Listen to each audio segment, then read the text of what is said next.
in this little comfortable bubble that's completely disconnected from the real world of animals and plants and soil and water and natural forces that produces everything that's of any meaning whatsoever on this planet. If your experience is that your food comes from the grocery store and that your water comes from a tap, you will defend to the death the system that brings those to you because your life depends on it.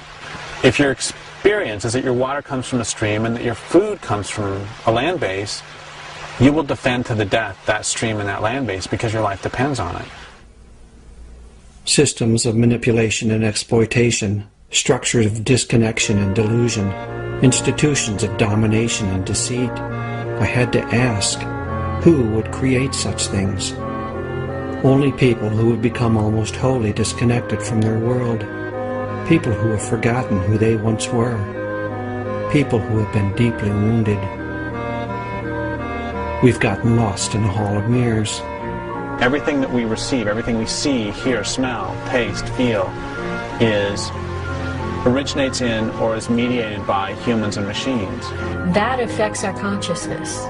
It gives us an inflated sense of our own importance and of what reality is, as if because we've made it, it makes it most real. As any narcissist knows, it's endless. We can never get enough of that reflection of ourselves. What we're really aching for is real relationship. Our animal bodies, I think, formed by the earth itself, want and require a real relationship to the world, to the water, wind, and soil, to the animals, plants, and fellow humans that comprise the community into which we were born. But we're stuck in the hall of mirrors, and we've begun to lose our sanity. So that you see the beginning of something like dissociation, like post-traumatic stress disorder, like schizophrenia, like multiple personalities. You know, you see that the fragmentation in the world today is being mirrored in all of these kind of very severe psychological disorders. If you're in that sort of solitary confinement, you're going to start hallucinating, and you may end up believing strange things like the idea that humans are superior. Acting out of that belief of superiority, of entitlement, of invincibility, empire has conquered the world, but that conquering has bounced back on the conquerors, leaving everyone wounded. If the world, the system that we're living in, is harming other people, then that's something that, you know, you can't live with that. So if you look at the people who have been assimilated into empire, and if you look at the imperialists themselves, you find an incredible dissociation from reality. Dissociated from the reality of the planet, we don't act on its behalf. Feeling for nature is diminishing to the degree that people are less desiring and less able to influence policy about nature or to do anything to protect nature or to have any feeling for nature.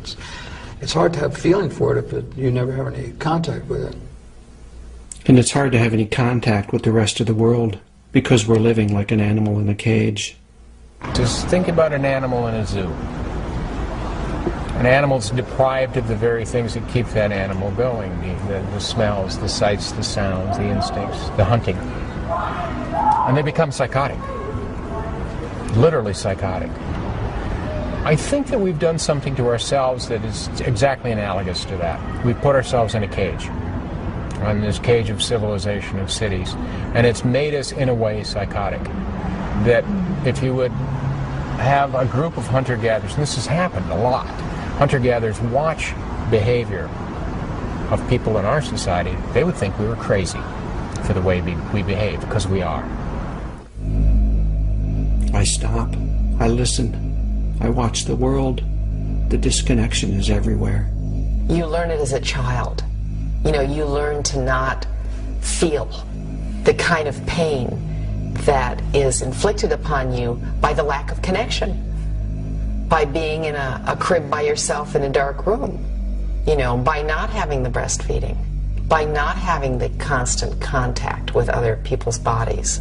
Television viewing for children, and I think to some degree for adults, is a training for more hyperactive lifestyles and hyperactive informational systems. And that is putting people into a kind of emotional, psychological state which makes it impossible to relate to nature. So I mean, it's concrete alienation again. Most of us don't have a human community where we can rest and feel safe and feel like I'm going to be taken care of. In our culture, there's so many things that are set up to stop us from connecting directly with each other. Like if you go to a bar, we take this for granted. If you go to a bar, it's dark, there's really loud music playing, because if it were quiet and there were good light, people would get freaked out